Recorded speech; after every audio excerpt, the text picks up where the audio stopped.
We're here with director Andrew Niccol and star Clive Owen for the film Anon. Thanks for speaking to us today, guys. Thank you. Thank you. Andrew, you've been connected with a lot of science fiction films, Gattaca, In Time, Truman Show. What is it that keeps bringing you back to sci-fi? It's not that I keep coming back to it, it's just that it keeps coming at me. Because we're in such a technological age that you just can't ignore it. Yeah. Or I can't. Yeah. And this film actually has a lot to say about the current times with Facebook and all the kind of things that are going on. Are you more aware, both of you, of your digital footprint after making something like this? I was always aware of it. I mean, I know that right now I'm geotagging, and I know that, you know, people have access to virtually everything I do. Yeah. And what about you, Clive? Yeah, I think similarly, and it's funny because some people don't seem to be bothered and some people do, and there's that whole thing about, oh, if you've got nothing to hide, then what's the problem? But you know, the message of this film is not necessarily about having something to hide. It's about whether you want to give that information or not. Yeah. And you know, we've kind of, you know, already crossed that line, and we've kind of, you know, we're now in a world where that just happens, and there was never much of a debate about it, really. Yeah. And there's an interesting thing in this film where there's not much talk about the technology or about how we arrived at that point. Was that ever in the script, or is that just how it was written? No, actually, I did have some narration at the beginning of the film that Clive did quite well. And I did it so badly. No, it was so confusing. No, no. To be serious, it was. I did it. You know, I recorded it, Clive, and then I realized that no explanation was necessary. Yeah. Because even though he's walking down the street and he's got everything in his mind's eye, we do the same thing walking down the street with a phone in our hands. Yeah. So, and when people saw it, they didn't ask any questions at all. Yeah. Yeah. Yeah. And it's shot in an interesting way, so it's almost what I think of in my head as reverse green screen, in that you're shooting in a normal environment, but you're dropping overlaying on top of it. Right. What was that like for you and what was that like to act against? Because were you able to just think of it as the normal world and just have in your mind what might be there after that?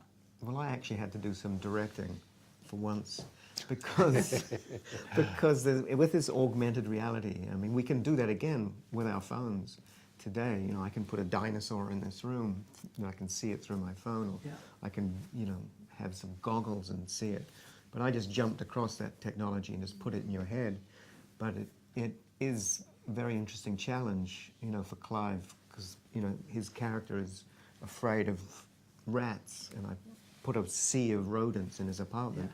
And, you know, I have to explain to him that that's what's happening. And it's up to him as an actor to portray how he would feel if he saw that. And similarly, I set his hallway on fire. Yeah. But of course, when Clive's acting, there's no inferno there, but I have to remind him that there's going to be. Because you obviously famously did green screen in Sin City, so what was it like? What was the difference between those two things? This was very different because we weren't sort of sitting in a green studio all the time. The strange thing that Andrew had to do was make sure that the environments were all incredibly clean, because the whole premise of the movie, that we're hardwired into everything, means that all the advertising, all the messages are in front of us and in our heads. So it's unnecessary for there to be any signage outside of that. So in some weird way, our futuristic world got cleaner and leaner. Yeah. And Sal has kind of an interesting job after he gets what he describes as a boatload of money. Does it get easier to shoot sex scenes as you get older, or is that still a kind of weird thing? They're always strange. Yeah, they're always strange. It's all, you know, I always say, just, you know, whatever people think about them, just imagine making love to someone with 50 guys standing around watching you, and that's kind of what it feels like.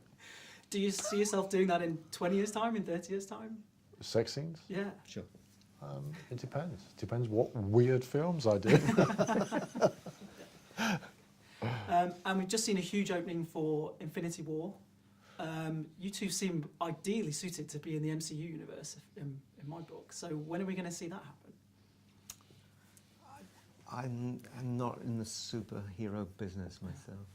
Oh, it's a shame. Someone's made a very good Punisher trailer based using clips of films with you in it, which is good on YouTube. Is that true? Yeah, on YouTube. Yeah. Well, There you go. I'll look forward to that. All right, thanks, guys. All right, thank Cheers. you.